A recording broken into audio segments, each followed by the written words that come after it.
everyone, welcome back to another episode of the prep series. So thank you so much to Jackson for filming the last episode. We've been so happy with the content. If you guys have been enjoying the videos too, I know they're much jazzier quality than mine, make sure that you follow him down below. I will pop his Instagram link and all of that jazz in the bio on the YouTube video. So today,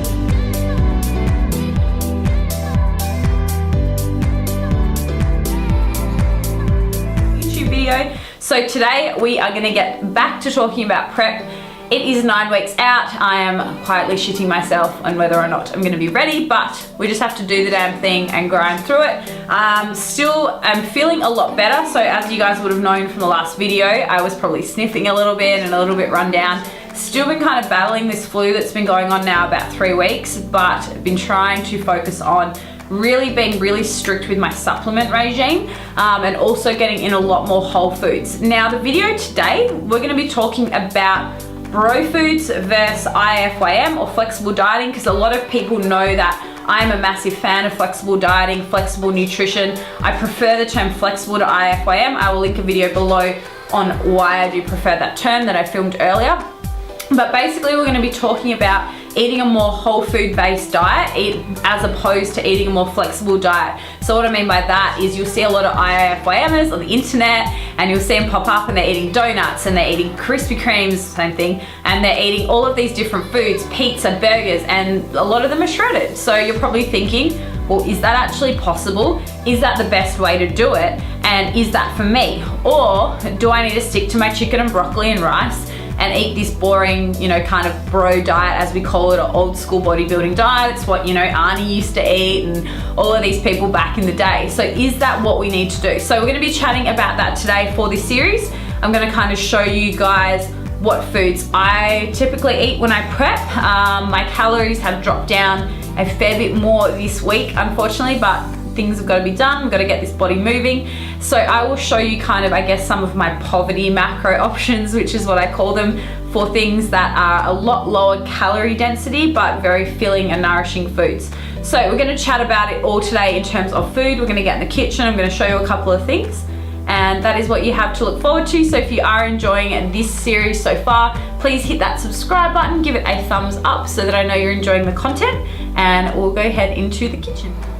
Alright, so we are back for this prep series. I've written down some notes and we are going to be talking today about balance of IFYM versus bro eating, which I talked about before. So for me, what am I? And a lot of people always ask me, like, what's your style of dieting? What do you eat? How do you eat? All of these sort of things. At the end of the day, I don't really like to label myself as something because I believe that it puts you in a box and kind of limits you. And I was just chatting before to Jackson about this, but we were talking about vegan diets and my thoughts on them and all of this sort of thing. Look, at the end of the day, if you want to be vegan, if you want to be paleo, if you want to be keto, if you want to be these things, you can be that person. It's going to box you off to eating that type of way. For me personally, I have nothing against any of those. If you're choosing that from a personal standpoint, from a health standpoint, or an ethical standpoint, that's cool. If you're choosing to eat like that from a fat loss standpoint, I think it's a fucking waste of time. I think that it's not necessary. I think that it's not needed. You can get fat loss results by following a more flexible, relaxed style of eating, which is what I would say that I do. I don't like the term IFYM because it means literally if you can fit it in your macros. And I believe that that encourages you to eat pretty poor food choices for a lot of the time. Whereas with flexible dieting, it's more, I like to talk to my clients about the 80-20 rule. So it's kind of like 80% of the time you're eating pretty whole food, 20% of the time you're eating kind of more relaxed foods that are probably not as nutrient dense, but they're still great food choices. So at the end of the day, it comes down to a couple of things as well. What foods do you like eating? Eat the foods you enjoy in moderation. Like it's almost like society's overcomplicated the shit out of nutrition to the point where people are so scared of eating foods. Like they're so scared of eating, I don't know, a bit of processed sugar, but yet they'll eat ice cream and it's like, has it in it? It's like people get so confused with food. So at the end of the day, I would say I'm a flexible dieter. Whatever you want to make of that word, that is pretty much what I am. And I want to talk about kind of the 5 things today that I believe that people kind of get misconceptions around when it comes to flexible eating. And then I'm going to show you a couple of things in the kitchen. All right, so when it comes to flexible dieting, we are going to talk about nutrient density. So nutrient density, what I mean by that, it's one of the most important things to do, is that you need to eat nutrient dense foods. So a lot of the times people will say, well, you know, I eat mainly bro foods, I eat clean. What does that even mean? That basically would mean, in my eyes, a diet that consisted of things like chicken, beef, eggs, sweet potato, rice, berries, vegetables. They would be your typical bro foods. Now, does that mean those foods are bad? Absolutely not. It just means it really limits you in terms of what nutrients you're getting into your body. So my number one thing when it comes to a flexible dieting approach is you need to look at nutrient density and also poverty macros. So when your calories are getting quite low, you're going to be choosing more poverty-friendly macro foods, which is what I tend to do. So the great thing about flexible dieting is that if you're on poverty macros, let's say your carbs are getting really low and your meal plan says you have to eat sweet potato. Now, let's give you a little example. We've got old Pumpkin here. Pumpkin is my friend. And we've got a good old-fashioned sweet potato.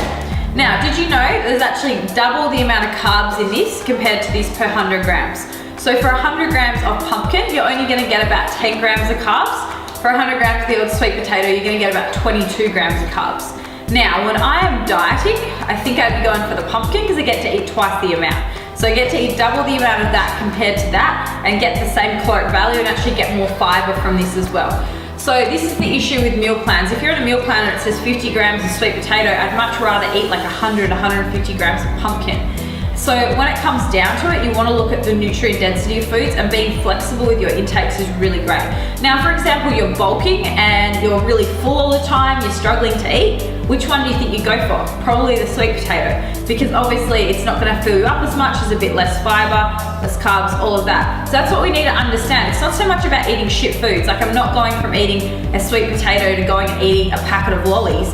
It's going from a sweet potato to a pumpkin. They're in the same family, they're in the same food group, but it's just a case of being smarter with your food choices. So that is where it's really important to understand the benefits of flexible dieting. All right, the second one and the number two reason why I follow a more flexible dieting approach is that over the years I've struggled with massive digestive issues. It's probably too much info, but when it comes down to it, it's a topic that women ask me about all the time, even guys, bloating, cramping, not going to the bathroom, all those sort of things. I've been through it, and that was because I followed a bro meal plan, and that meal plan had me eating broccoli, cauliflower, all of these sort of foods throughout the day. Now, if you didn't know, broccoli and cauliflower are actually extremely high FODMAP foods. So I'll make sure I link that down below, FODMAP. So FODMAP foods are extremely high, and I should know how to say it properly, but basically in this form of product in them that's very, very acidic in a lot of people's digestive systems, and they find it very hard to break down. So when you're eating a lot of that high FODMAP food, you'll often get a lot of bloating, cramping, the gas. Yes, it is not nice. My poor boyfriends that I've had in the past when I've been on these diets, eating all of the broccoli, being very low body fat, but then having this distended midsection, it's very, very common. So for me, when I follow a more flexible dieting approach, I can learn what foods work for my digestive system. And I've found over time that certain vegetables are lower FODMAP. So a great low FODMAP one is zucchini.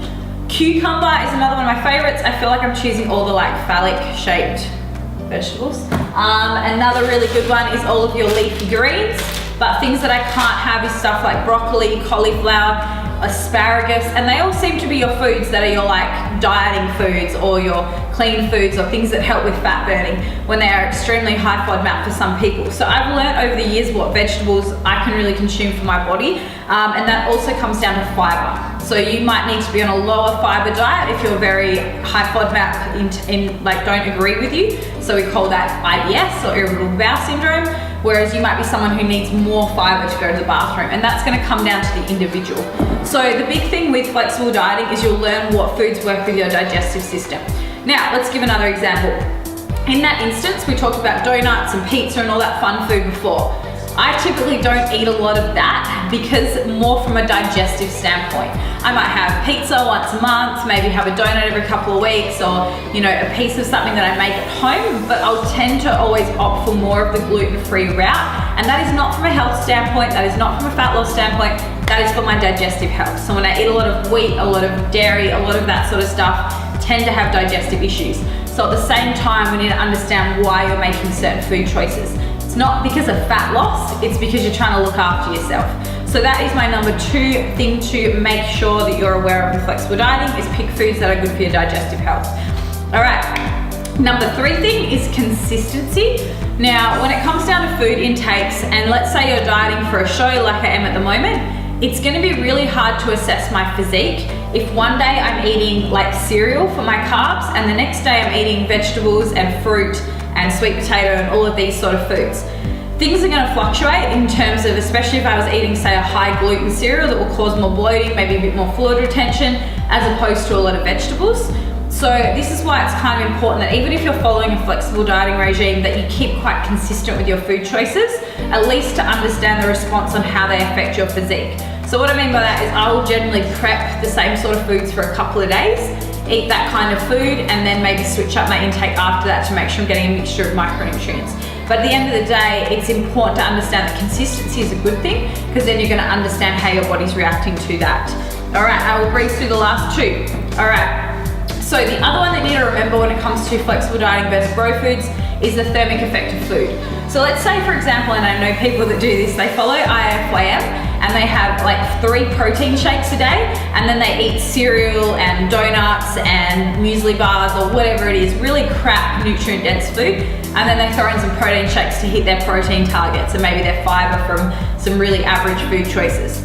Now, from a thermic effect of food standpoint, your body doesn't have to work that hard to break that down.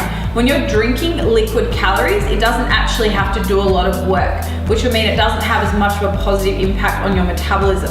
When you're actually digesting foods, especially foods like this, foods very high in fiber, foods very harder to digest, then that's almost a positive thing on your metabolism. So if you find that maybe you're hitting a plateau in a fat loss phase, you might need to eat a little bit more fibrous, nourishing food, so to speak, than maybe switching up from some of your liquid meals.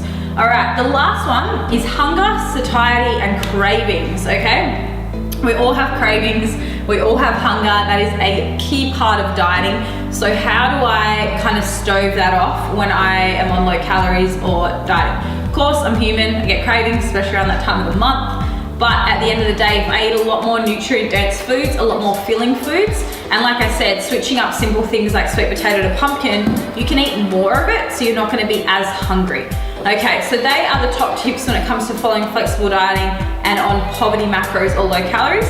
And today I'm gonna quickly whip up a little low-carb pasta, and I'm gonna also show you how I kind of prepare some sweet potato and pumpkin as well.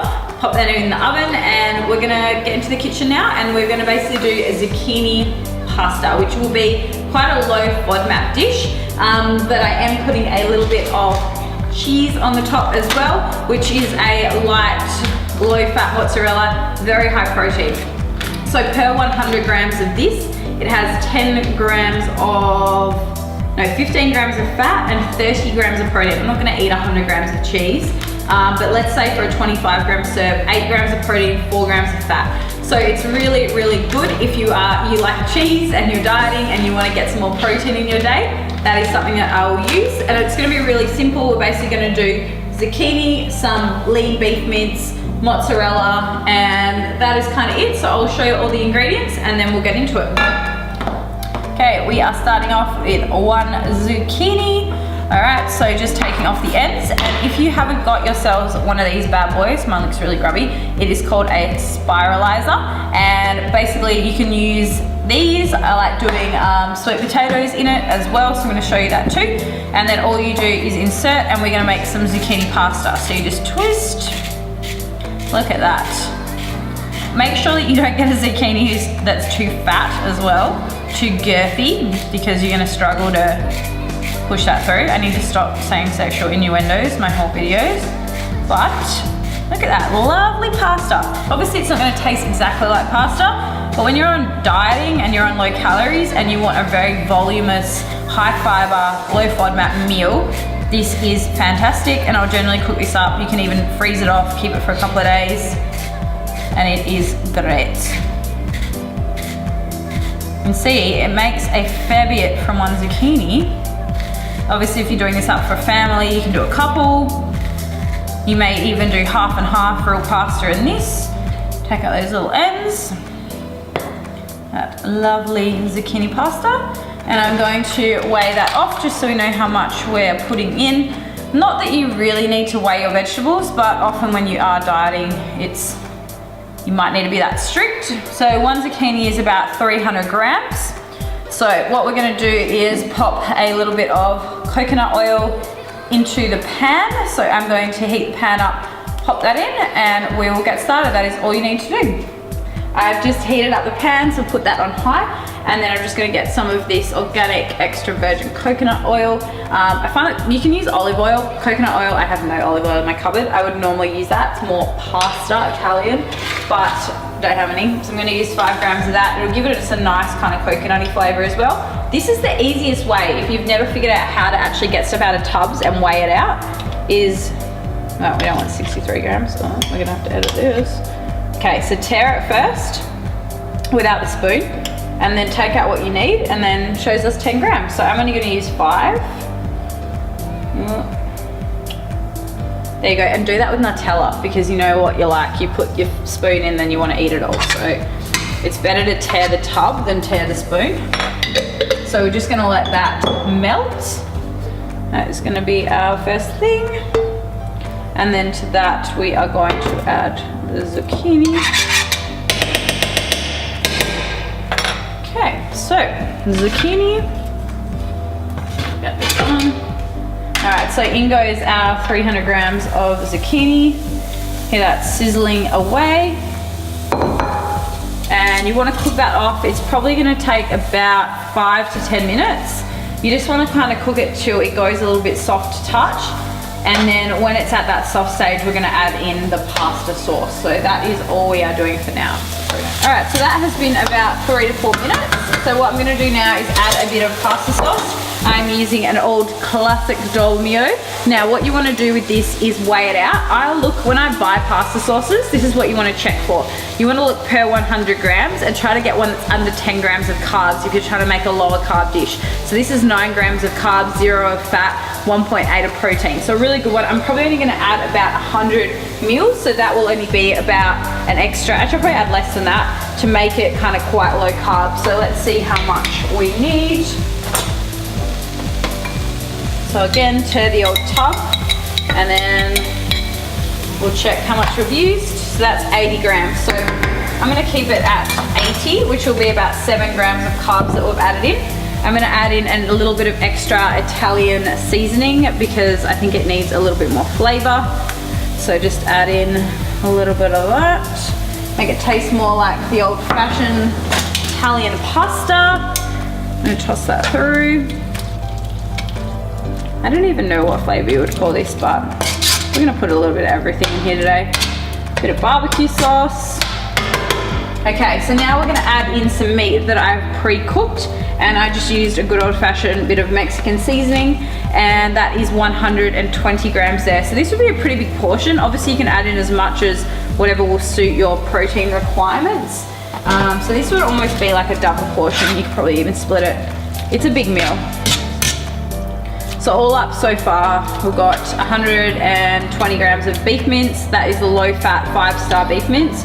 From Coles, I've got a whole zucchini, I've got 5 teaspoons of coconut oil, and I've got 80 grams of pasta sauce. So we're gonna let that mix in. I'm gonna add in a little bit of salt because I love my salt. This is well, they say it's better for you, but really it's just the most natural sauce. So obviously it's not, white. Salt shouldn't naturally be that color. And we're gonna add in a fair bit of that. Now, salt. A lot of people get scared of salt when they prep. Salt is awesome. If you're doing a lot of cardio, and you're always doing more cardio when you're comp prepping, you're gonna be sweating a lot. If you don't replace your salt, you're gonna find you'll struggle with fatigue, dehydration, muscle cramps, even struggle to sleep. So that's why I tend to add a lot of salt to my meals, and I'm just gonna add in a bit of black pepper as well. Again, these are all optional and just kind of used to taste. Okay, now what we're gonna do is just add in a little bit of spinach, and it's just gonna kind of wilt down within that. So I just added about a handful, and again, toss that through. Just add a little bit more greenery. And I'm gonna try to plate this professionally, but it smells good. It does smell nice, doesn't it? This is your lunch. Okay, we'll let that cook off and I'll stop playing with it. Okay. And I'll get the cheese. So I want to show you this cheese again. Now I put this cheese up on my Snapchat and then I went to my local Coles and it was sold out. Everyone had been and bought it, so I'm not happy, but it's back in stock and I got 4 bags. So it is awesome. Now I know cheese, obviously I was talking before about my digestive health, can you eat cheese? For me personally, it's gonna differ person to person. I'm okay with a bit of dairy, not as great on gluten. So if I'm having a small portion of this once a day, digestive system seems to be okay, I'll probably cut it out in the final week of comp prep. But it's basically just reduced fat milk, salt, enzymes, anti-caking agent. It's only got like 4 ingredients, so it's really not that bad. I'm gonna weigh out some cheese. And I'm just gonna do 25 grams of that.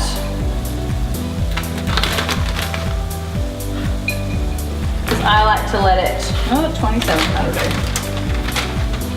I like to let it melt in a little bit on the top. So this is pretty much done.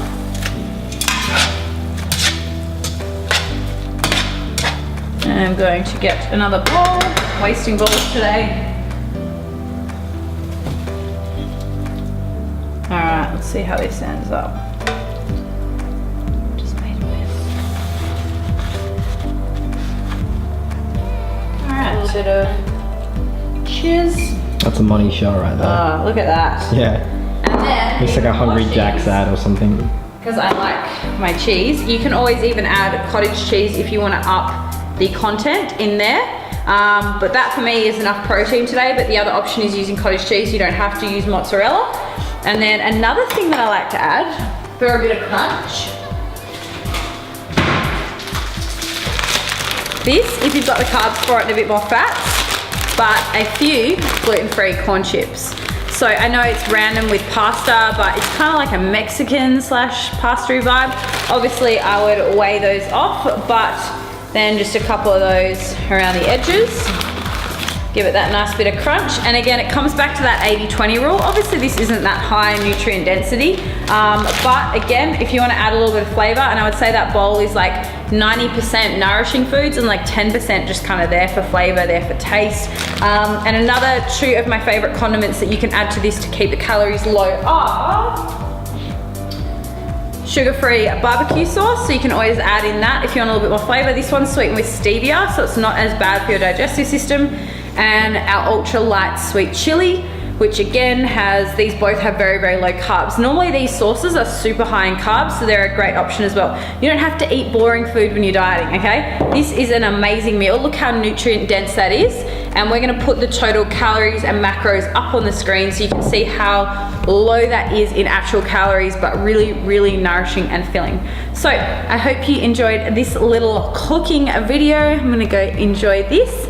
And that is pretty much it for this episode. So in the next episode, I'm gonna be going and getting back into the gym, chatting to you guys in there.